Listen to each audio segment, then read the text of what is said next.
Welcome to Life, Death, and the Law, presented by the law firm of Deason, Garner, and Hansen, hosted by attorneys Sean Garner and Adam Hansen. Well, Jeff, thanks for coming on. Absolutely. Thank you for having me. It's like wrestling a bear, trying to get you pinned down. You were so busy. In fact, when I came in, you were on the phone working a job still. Right. Constantly working. I've got a lot of irons in the fire.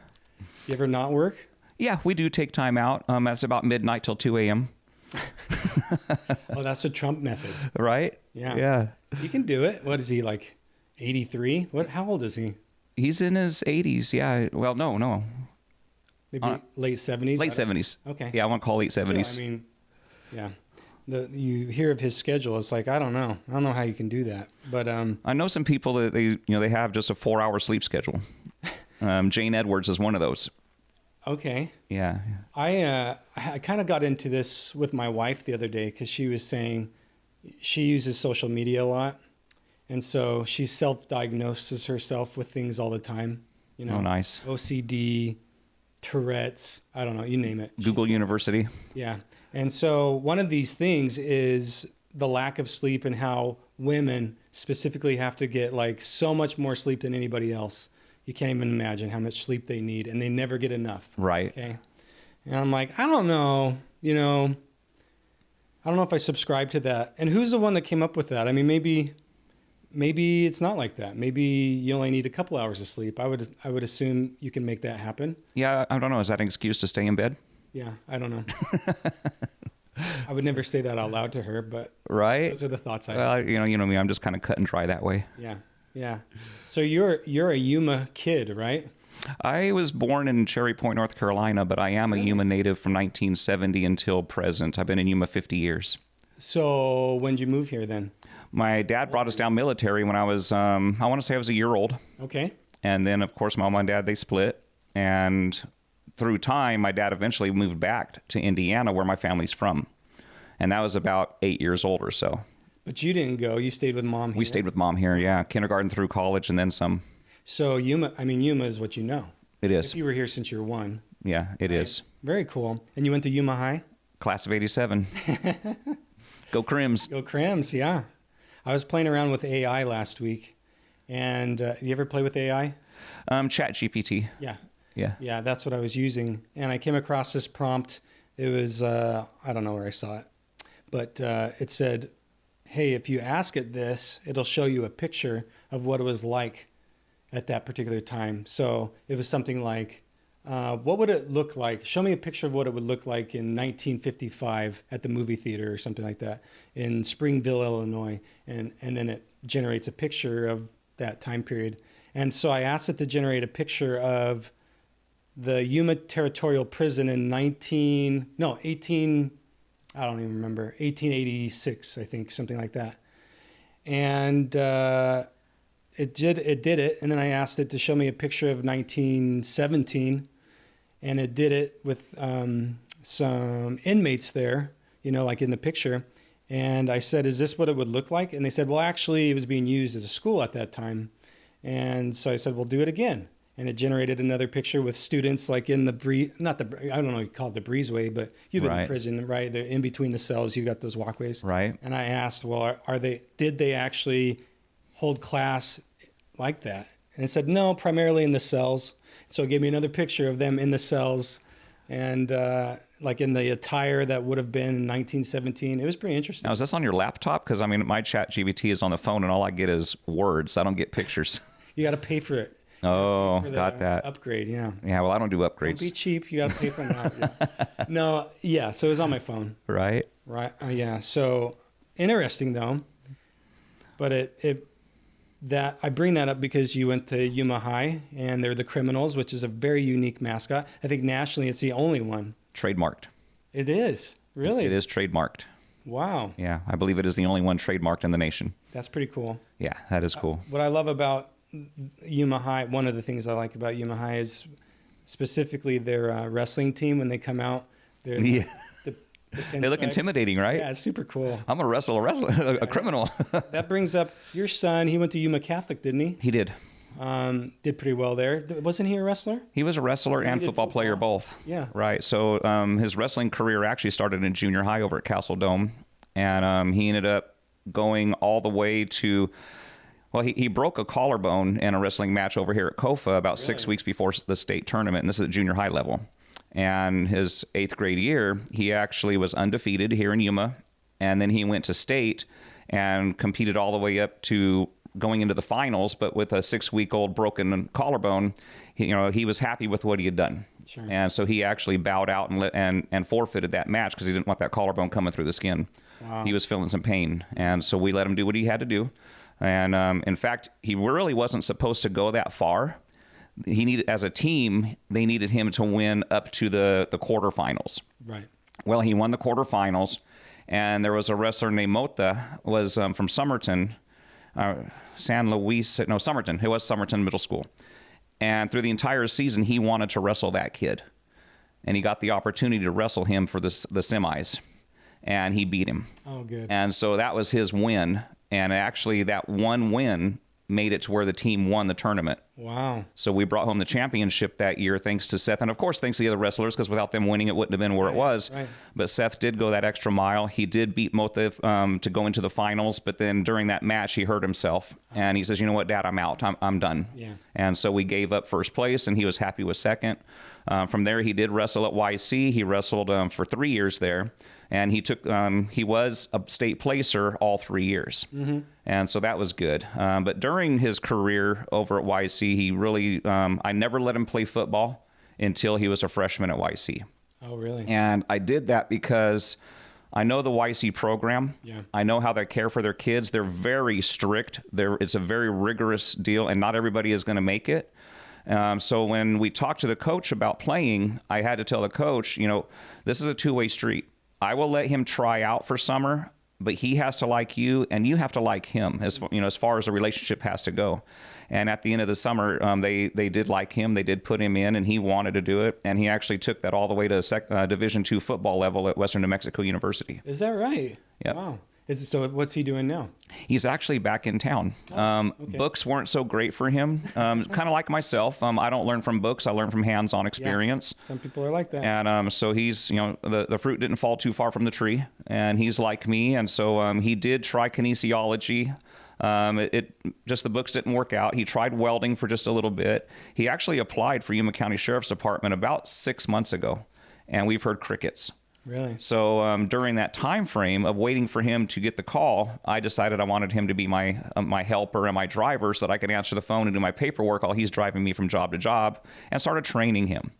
Within about 6 weeks of that, he says, Dad, I really love what I'm doing here. I want to make this my career. And who am I going to say no to that? Yeah. I'm a tradesman myself. I know the benefit of it. I know that he will never be out of a job in a trade. Mm-hmm. And so instead of him going out and chasing a degree that he may or may not use and spending hundreds of thousands of dollars on that, I'm going to teach him in the field what he can learn. He will go back to college and get a business degree because eventually he wants to own his, and maybe not even a business degree, but business education. Yeah. Because he does eventually want to own his own show. So, I'm very proud of him for making that decision of what he wanted to do. And the career in the electrical trades is where it's at for him. He's really diving into it. He's enjoying it. He told me flat out, Dad, I get the satisfaction of going to somebody's house and fixing something that they can't. Right. So he's diving in with both feet, and I'm really proud of him for that. How did you jump into this? So you've got your own business, Yuma Electric Service. Correct. How long have you been operating that? So I've got 37 years experience. Actually, I'm reaching 40 years experience now. Did you start this up? I don't know if sorry to cut you off, but I'm bringing this up, but we've had conversations about your business before in the past, but I don't know if I ever asked you, did you buy somebody out or did you start from scratch? You just put this together? So I started this from scratch with myself and my wife. She dug the trenches with me, crawled in attics with me, and still to this day, she will do that if I ask her to. And we were driving around in a 1978 Chevy Blazer. Okay. That was our service truck. And so we started it from scratch. Basically, what had happened, the history on that is I worked in the trades as the electrician. And here in Yuma, especially back then, it was seasonal work. You would work really hard in the wintertime, but then in the summertime, you would end up going home on a layoff.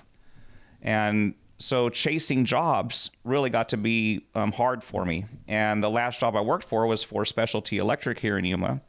And we already had one child. We were living in a trailer park, renting to own the home, but renting the lot. Mm-hmm. And then we were pregnant with child number 2. I went in and I asked for a raise. And at that time, I was making, I think, $13.25 an hour. I was number 1 in the service department with a 99.8 callback free. In other words, out of 1,000 jobs, I might have a callback on 2. I had the highest billable rate in the company. That on an average 8-hour day, I would bill out 10 to 12 hours because that's a 1-hour minimum. You go in, you fix it in under an hour, and you're on to the next one. Not to brag or anything. Well, that's what I'm kind of giving you a preface of what's going to happen was, with all that said, and having baby number 2 on the way, I went in and I asked for a raise. They gave me a 25-cent raise, but they also gave me a set of keys to take the midnight and weekend calls. What that did was that actually took me into a lower take-home because it raised me into the next tax bracket. I was right on that threshold. Yeah. So I really didn't get what I wanted. I actually got penalized by asking for a raise, which thank you for the 25 cents, but you just made me take home less money. Mm-hmm. I went in and I asked for more. And they said, Albert Ramos, he was the manager of the service department at the time. He sat me down in front of the computer and showed me all those stats that I just told you. I was the most successful service department electrician in their company as far as billable rate, callback rates, those types of things. But he told me that I had topped out, that they couldn't give me any more. And so from there, I understood, that, okay, I'm not going to get any better. If I want to get better, I'm going to have to do this on my own, or I'm going to have to go to government work. So I worked for them. I never stole their clients. I do not believe in that. But I also went out and reached out for my own clients. Yeah. And I knew that when I can get to a level of 20 hours of billable time, that's all I needed to be able to walk away. Mm-hmm. So I finally got to that level and I walked away, and knowing that 20 hours of billable time pays the bills, but now I got 20 to 40 other hours to go out and get more work. And so I never looked back.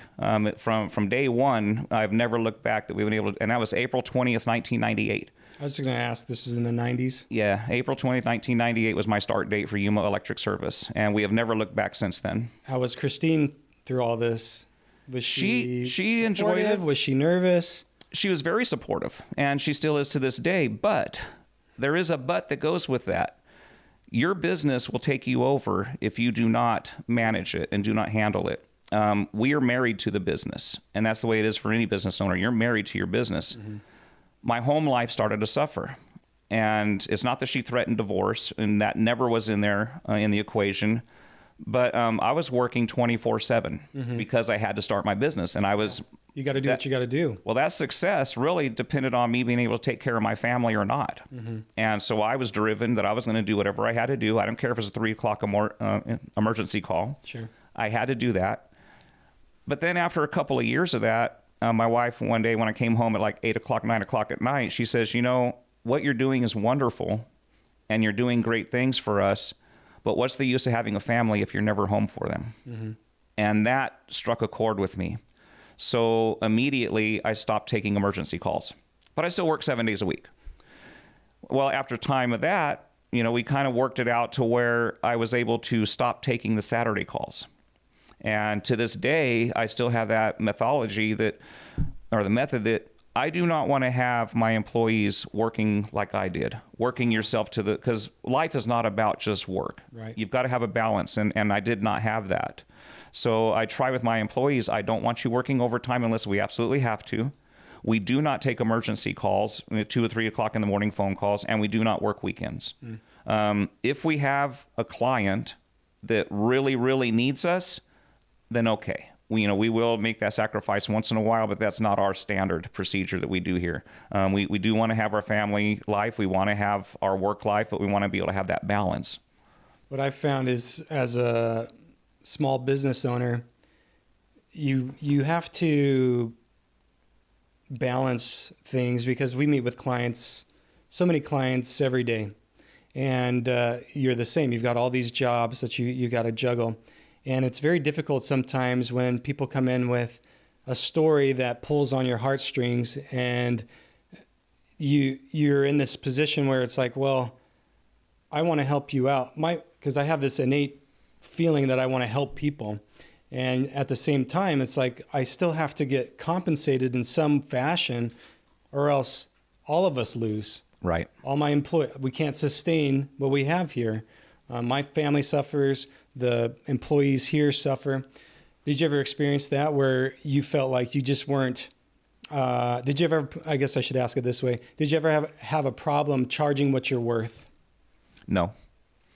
I know my worth. We are not the cheapest guy on the block, and I admit that wholeheartedly to all of my clients. And I say clients because we want to build a relationship of a forever client rather than just a one-time customer.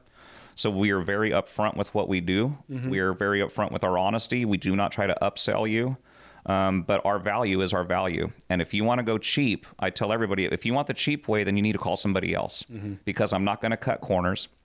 We're going to do it the right way. And really, in the electrical industry, people in our trades, and actually probably in plumbing and things, but as an electrician, we use the code book as our Bible. The problem that I have with that is that a lot of business owners locally use the code book as their maximum. This is all I have to do. I see. I had an instance actually just 2 weeks ago, a house over in Las Barrancas, nice $700,000 house. Customer calls me because he's having problems in his garage and he wants to split the circuit. So I go over there and come to find out there's 7 interior garage outlets, 6 outside garage outlets, and then the lights and the 2 garage door openers that are all on one breaker. And so I got a hold of the county and talked to the inspector about that. I actually got a hold of the electrician that did the job, and come to find out it's code compliant. Even though he's tripping breakers and he's overloading, because it's a general outlet by code, you can put in 14 outlets. Okay. We will not do that. The code book to me is my bare bones minimum, and we always will supersede that. If I run a circuit, instead of there being 14 outlets on it, I'll have probably 6 to 8 outlets on one circuit, rather than, saying, well, the code book says this is all I have to do, or this is, we don't play that way.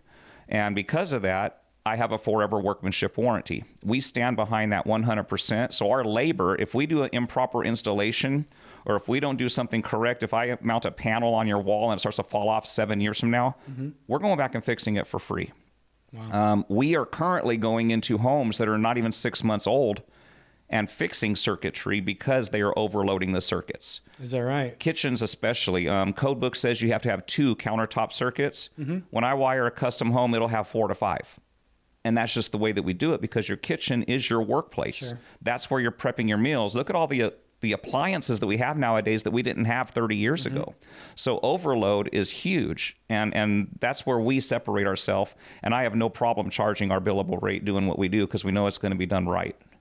I've found it fascinating. It's interesting that we have so much electricity coming in, as far as volts and watts, into our building, if you will. And then what we're doing is because anything we plug in, it's got an adapter to get it down to 12 volts. Right. Why don't we just do that at the source, at the panel? I would love to see that. Just run low voltage throughout the households. It'd be cheaper, more effective, less risk. Right. And you see that in RVs and fifth wheels and things like that, where they have that combination. They have their 12-volt lighting, and then they have the generator for the 120-volt stuff where you plug in. I would love to see that, where we actually get rid of 120-volt lighting and go into the 12-volt lighting. Because all you would, I guess you'd need it for a couple things: washers, dryers, those big things. But maybe not even the fridges would. Maybe the fridge and freezers and your appliances will need the 120 volts, bigger ones, right? But for the most part, I'd like to see that. I mean, and they do make outlets now that have the USB jack in it, so you can charge your phones. They have those reducers on that, and then like the transformer issue for going to, say, a computer. Those are a little bit different, where that's a manufacturer make, where they have the plug-in cord dropping it down. So I haven't seen a manufacturer give me a 12-volt computer cord yet. Nowadays you got to have a lot more than that. Right. Yeah, the computer over there, I mean, that was $4,500, and it sucks some power. Right. It's got to run some AI stuff on it, so it's got to have a lot of power to do that. I just think it's interesting over time. I think we just have accepted what we have, but I don't know why we haven't innovated in that area. It would be, in my opinion, a lot safer, cheaper. These electronics that we have they would be a lot cheaper because they don't have to do all these adapters. Right. You know, they got to get it down to 12 volts at that outlet level. And it's like, well, you don't need to do that anymore. You can just do straight 12 volts into the actual appliance, and saving us all, you know, pushing that on in cost savings to us. So you've got your business, you said it was 30 years? Well, it's been 27 years. 1998 is when I started, so I'm at 27 years now. What do you see in the future? What's going on? Are you retiring and sailing off into the sunset soon? No, I did have an opportunity to have a succession program with one of my employees. We had talked about trying to get a contract going and talked to finance about it over at Yuma Investment Group. I had talked to Tom over there, trying to get things in order. And right about a week or two before we were supposed to be able to do this, the candidate that I was going to do, he was in-house, decided to quit me and go to work at the Marine base unannounced.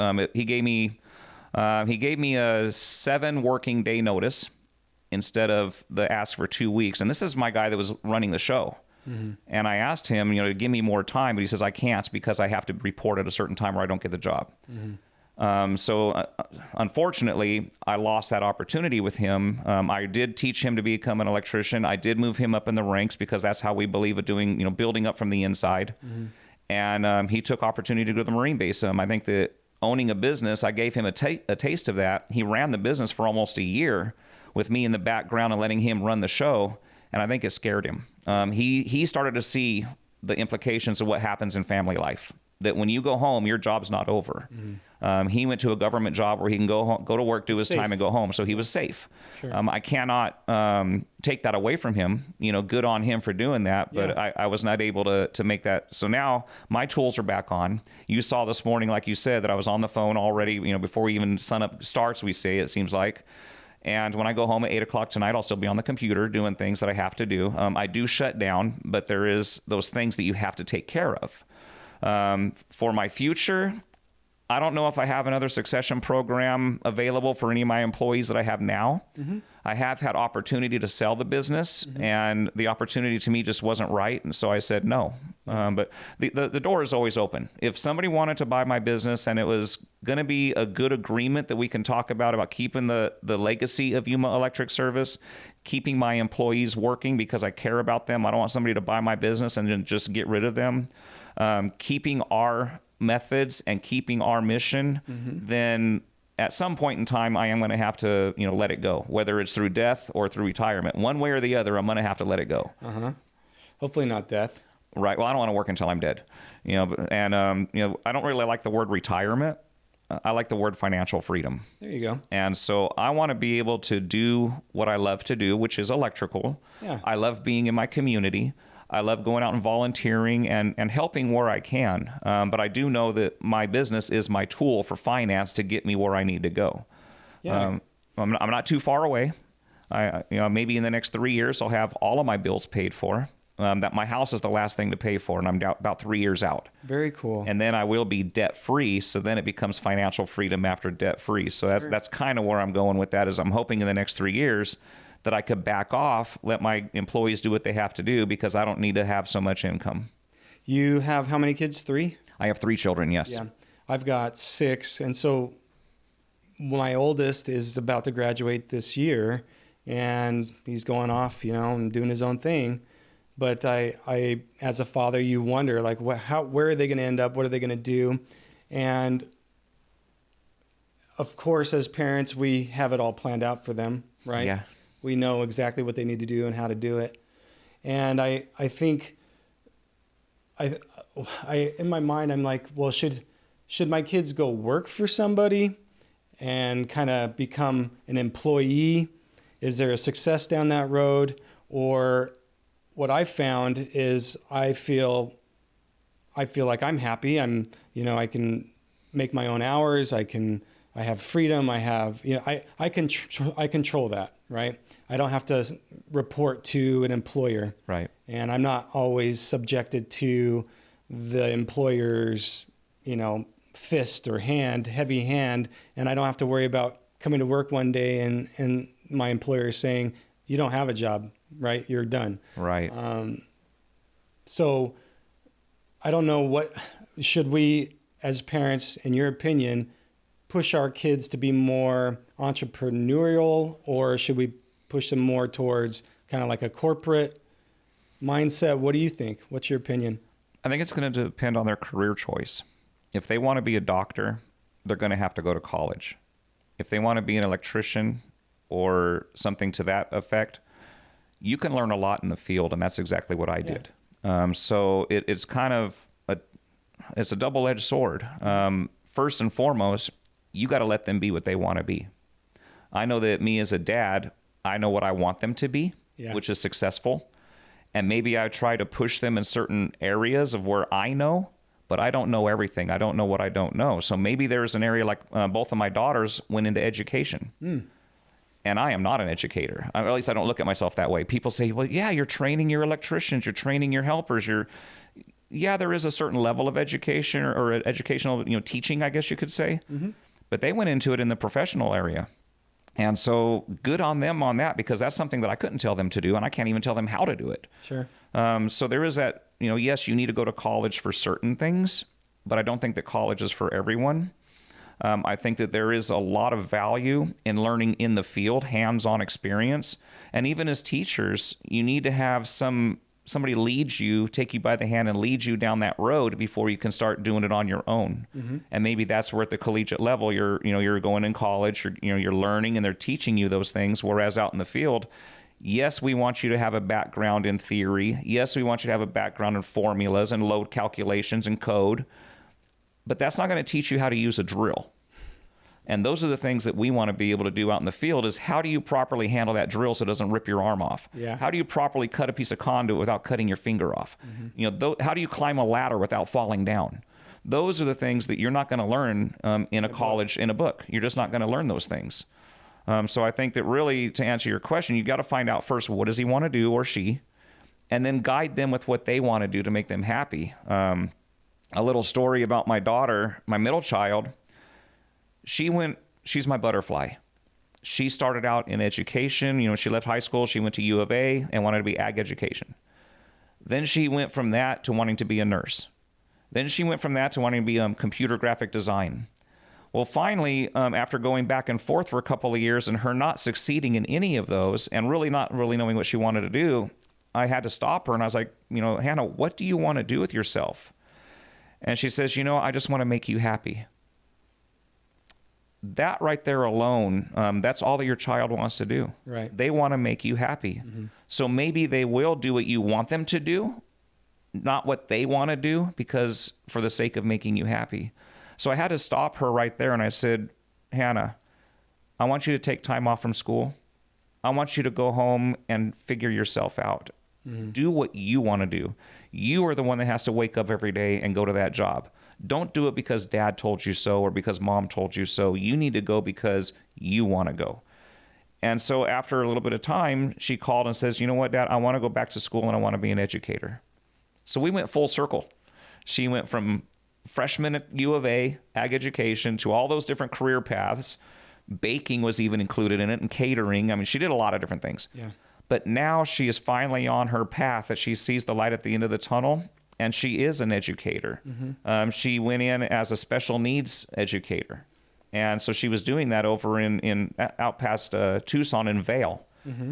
She just recently quit that, the school part, I'm sorry.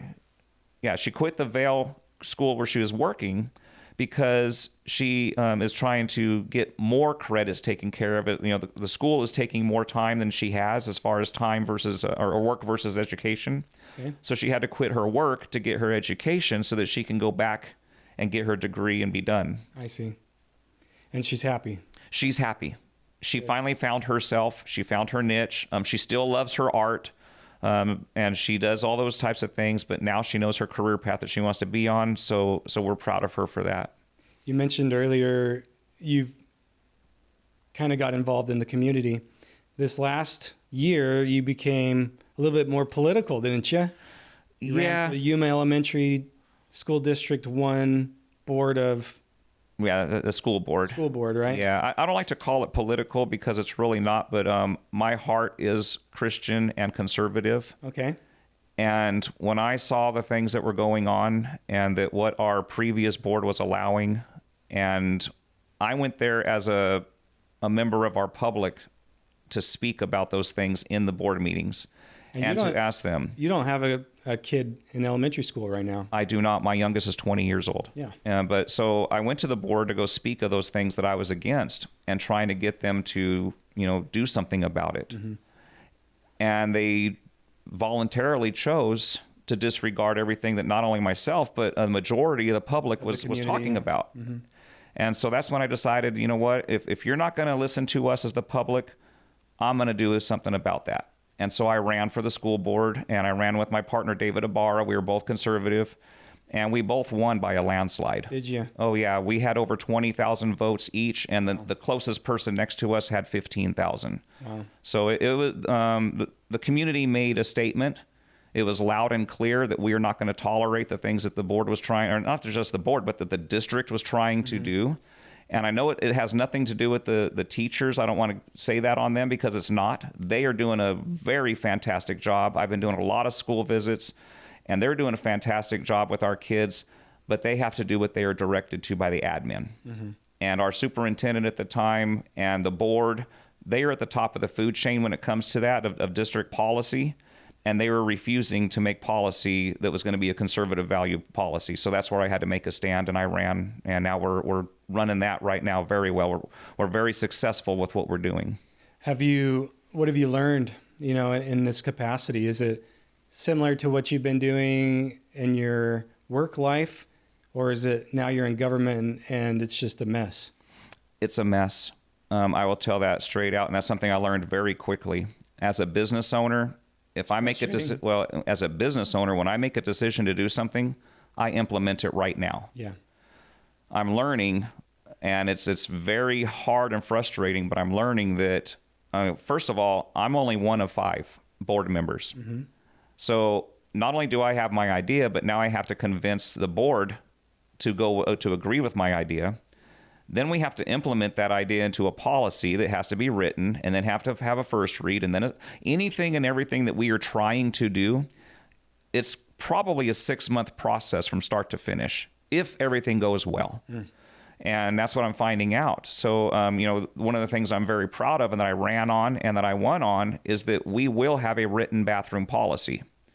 And that policy is going to be for single-sex areas that whatever your birth certificate says, your sex at birth determines where you will be allowed to go in those single-sex areas. Mm-hmm. If you're not comfortable with that, that's fine. We have alternative B for you, but you will not be allowed. If you're a boy in a dress, you're not allowed in the girls' bathroom, the girls' locker room, or the girls' shower. Mm-hmm. You're just not allowed. And that is a written policy that we just actually, the school board, Arizona School Board Association and our attorney, they are working on my rough draft right now, and we will have a written policy in place by the next school year. Very good. We've seen that over, and I think Tennessee did that. So there's precedent to use. I don't know if you're aware of that, but it's been done before. In some of those Midwest states, they've been successful at that. I think they were challenged in federal court, but I don't think they've been overturned. So those are good models to look at. We have Tennessee, we have Florida. Mm-hmm. One thing that I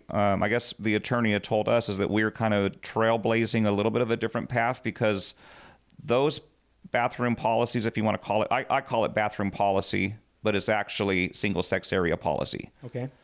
From what I understand from what the attorney had told me is that those are kind of generalized policies that are in Florida and Tennessee. They are also embedded with other policy.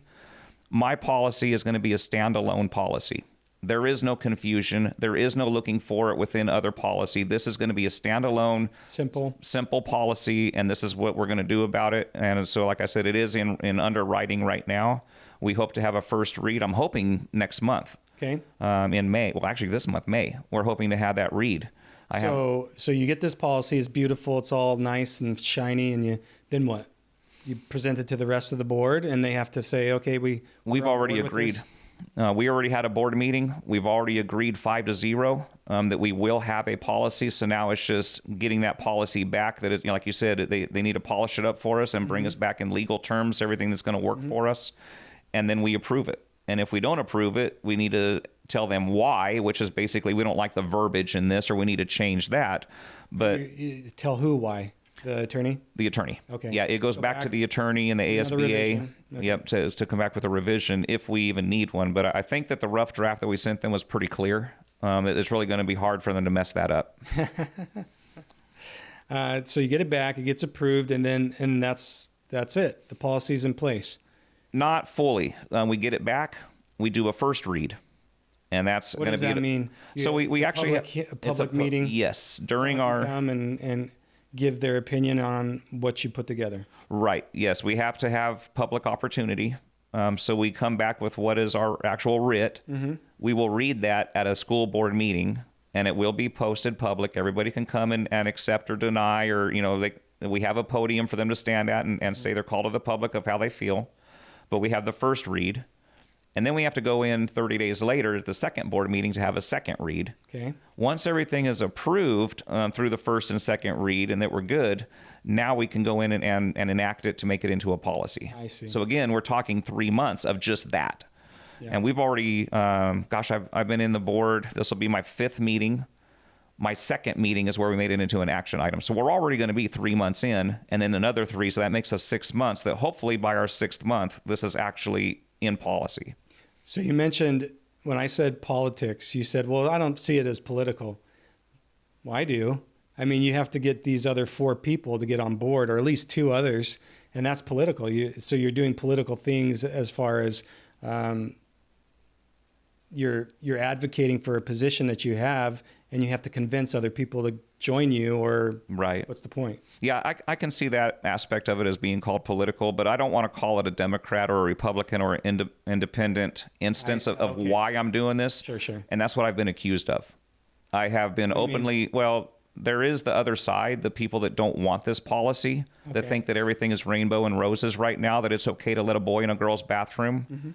Mm-hmm. Those people are attacking me and saying that I am doing this as a Republican. I see. I am a card-carrying Republican, and I am proud of that. But this has nothing to do with politics. This has everything to do with saving our children from having mental anguish, from having the stress of not being able to change your clothes, not the possibility. And like I had told people, imagine your child in high school, which we are not high school, but imagine your child in high school that is a 14-year-old freshman daughter in sports or in PE. Mm-hmm.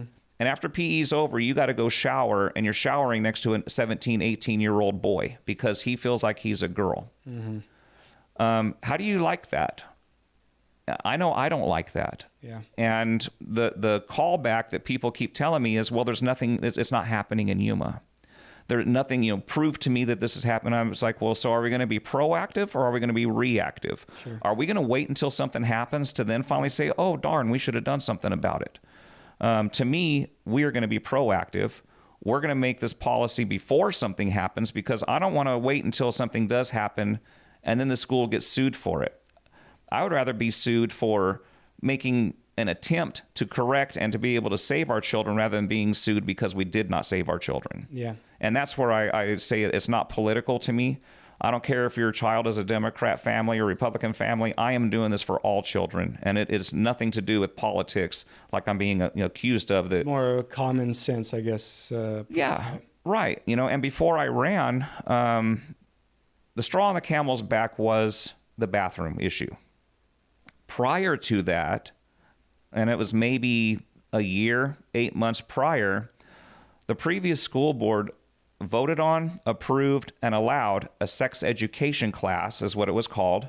It was supposed to be after-school program. It was supposed to be headed by the health department.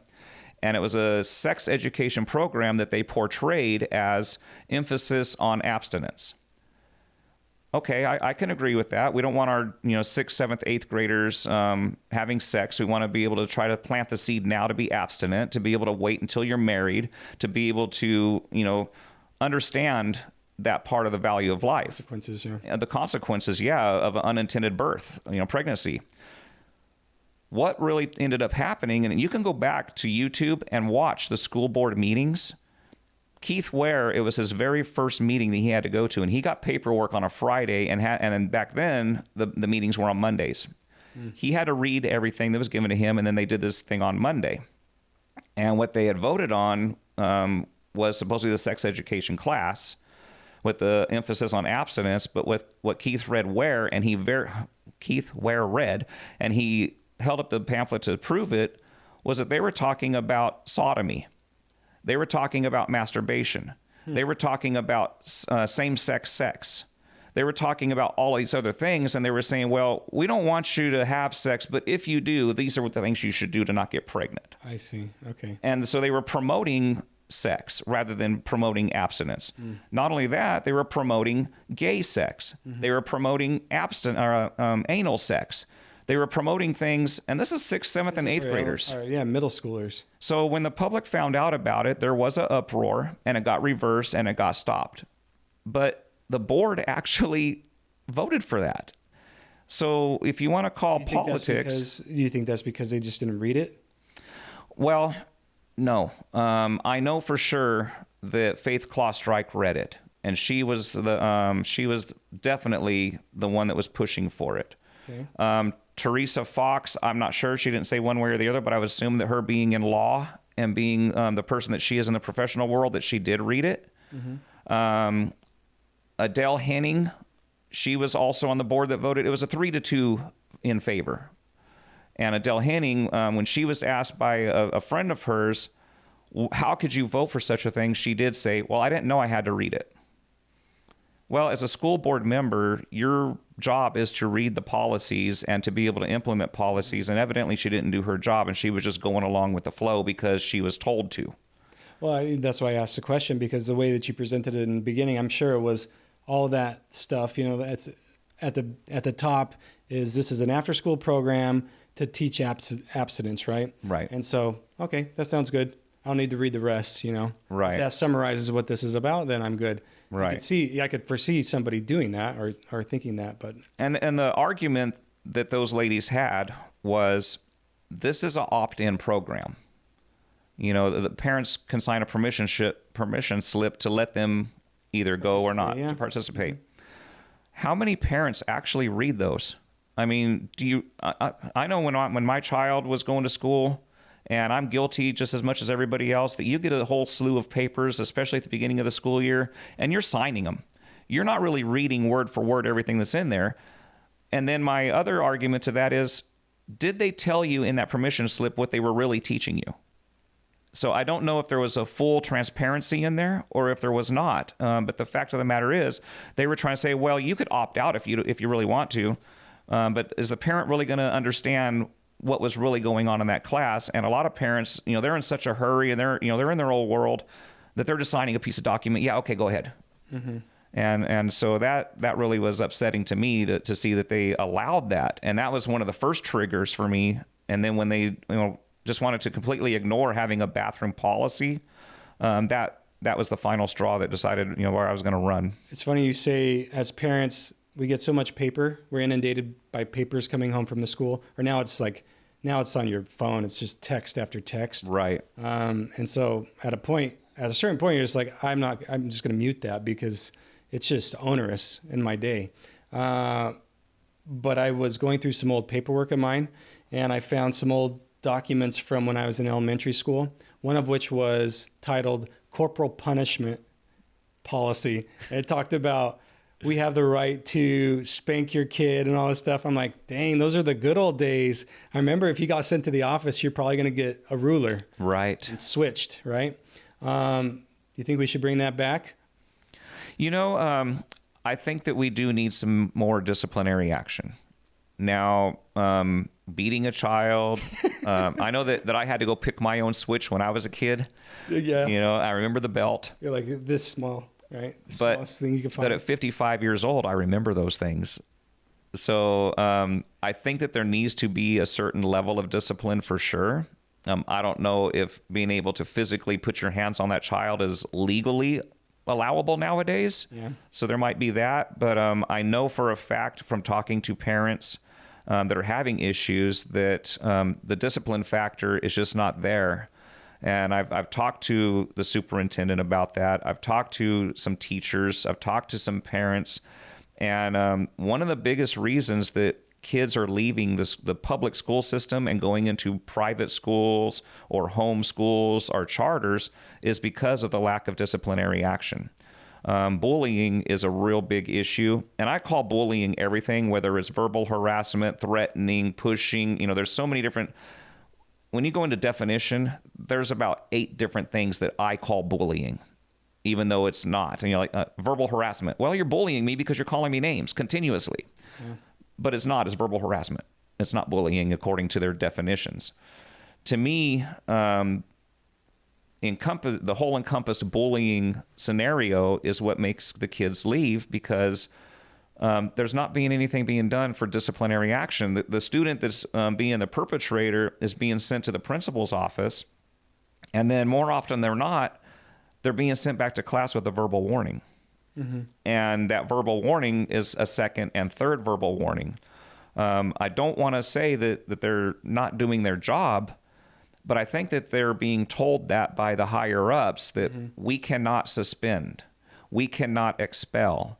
There is those things that do happen, but there's also those kids that, are being continuously bullied and nothing is happening for those children to protect them. So then therefore the parents pull them out of school and they go somewhere else. And you can see that the numbers they're kind of steady, but I know that we're projecting decline year over year, just like 0.5%, 1%. But one of the biggest issues in that is that we have a bullying issue. We're not answering that bullying issue appropriately, in my opinion. And because of the lack of disciplinary action, people are leaving the school system. Do you believe in a child protecting themselves? I do. 100% I do. First and foremost, when something happens to you, you need to report it. And you need to report it formally, because what I'm finding out too is you can verbally say whatever you want and report as much as you want and tell the teacher. Mm-hmm. But if it is not put on an actual document, it never existed. Mm-hmm. As far as administration is saying, well, no, that didn't happen. Well, yeah, it did. But it wasn't made formal, so in their eyes, it never happened. Sure. But yes, 100% report. And then not only report, but document as, turning in the complaint form. Mm-hmm. And if it continues to happen and the kid is pushing you or is doing something to you, in my opinion, you have a right to defend yourself. Obviously, you don't want to start the fight. Sure. First and foremost, you want to prevent the fight. But if you don't have a choice, then you need to defend yourself and do what you have to do. Did you ever get told growing up, don't throw the first punch? I have been told that. Yeah. I have been told that. I studied Kempo karate when I was younger. I didn't know that. Yeah, through Arvisos. Mm-hmm. So I did study karate. I did wrestle. I do have some fight skills. Mm-hmm. And you are taught when you are in those training rooms, whether it's wrestling, jiu-jitsu, karate, any of those training methods, you are not to be the aggressor. Mm-hmm. That is first and foremost. You are there. This is protection for yourself, but you use it as a last resort. First and foremost, again, is try to talk it out.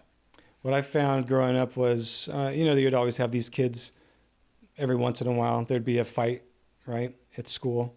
It's fun to watch and everybody, but usually it ends up where those people, once they fight it out, I mean, in our day, that happened. That's right. After school, we're going to meet at this spot. Everybody knows it's basically UFC now, right back then, amateur UFC. And the kids would fight it out. They'd duke it out. It'd last maybe 30 seconds and then it's over.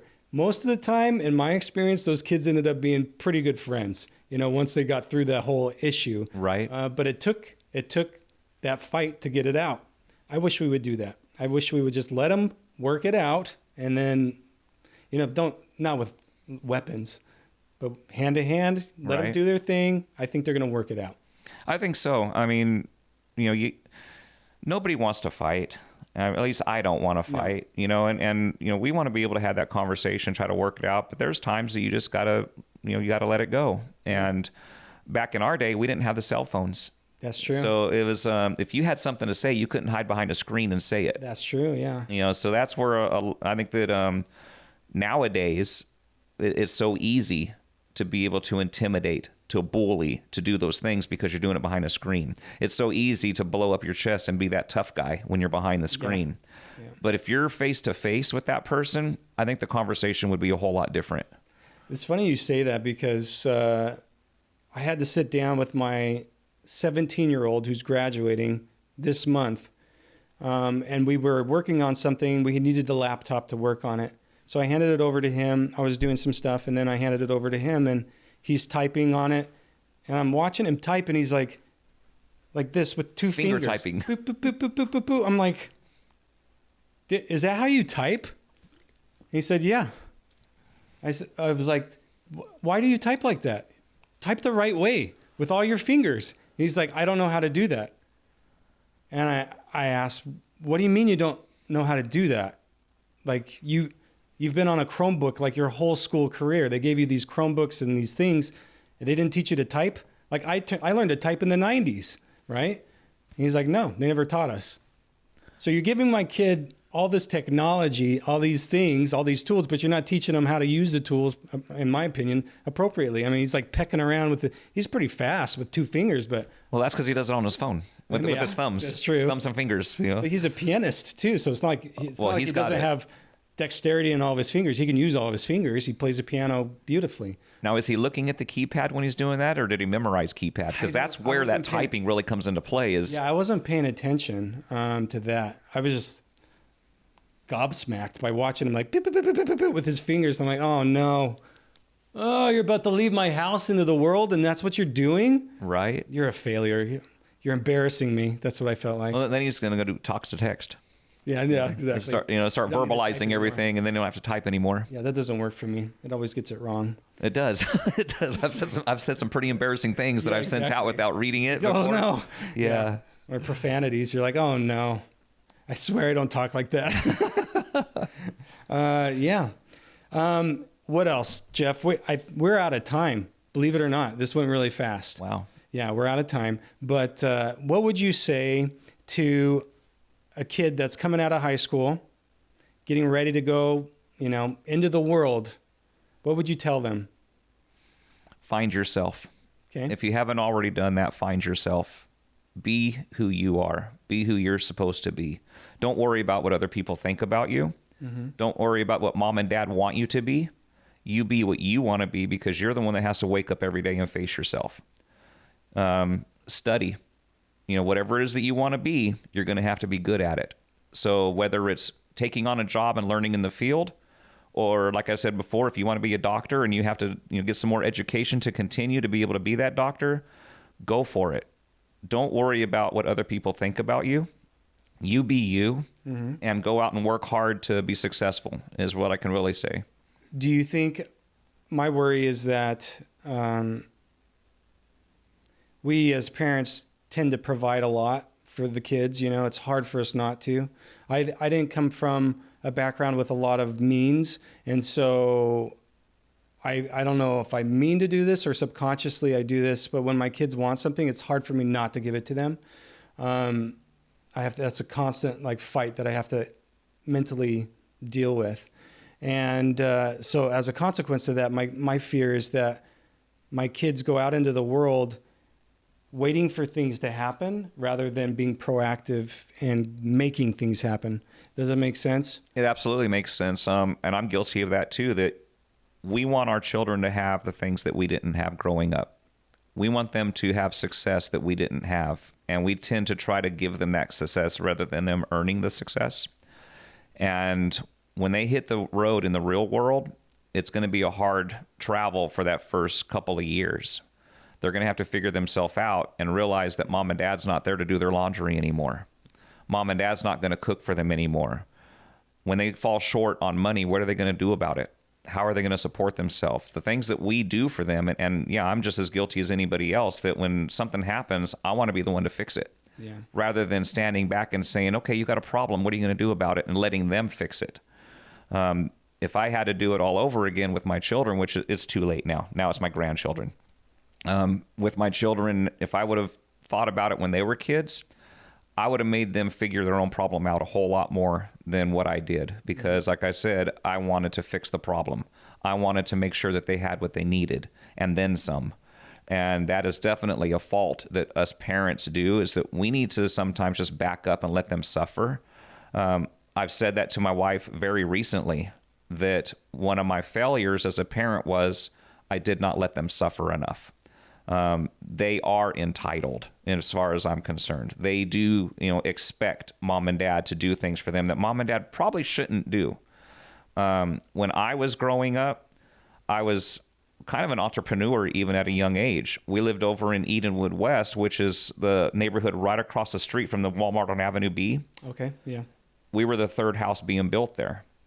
There was a citrus stand about 3/4 of a mile down to the south on Avenue B. So Edenwood West was a citrus lot that was made into a residential development. My mom wouldn't let me, she would always take me window shopping. Yeah. But we couldn't buy anything. And I hated that. And it got to the point where it was like, why am I even going to go shopping with you when I can't buy anything? But what the point was, for me to get anything, I had to earn it. And so what I did at 8 years old was I was mowing yards in the neighborhood. I was painting the citrus trees. I was pulling the fruit off those trees for my neighbors and getting paid for it. And then I would wheelbarrow that same fruit down, or citrus, down to the citrus stand, and I would sell it to them by the wheelbarrow. Wow. That's how I made money. And that was my entrepreneurial spirit, was, and it was in me. I am not a guy that can sit at the same place. Like my mom was a corporate accountant sitting in a cubicle for 30 something years. There's no way I could do that more than 4 days.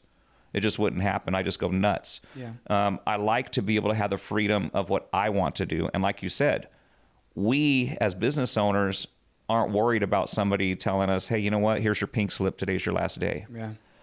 We have our own destiny, and it really lies on us. What we put into it is what we're going to get out of it. And so, yeah, definitely our kids need to learn that pain. They need to learn that not everything is going to be just given to them. And when a problem comes, they need to figure it out. And everybody's going to have the same problems. We're all in the same world, and the same, we have the same mission of trying to be successful, and we're trying to take care of our house and our needs. It all goes through the same method, unless you win the lottery, then good on you that you paid for a ticket and won. But your actual lottery in life is going to be what you put into it. Yeah. That's good advice. Well, that's it. Awesome.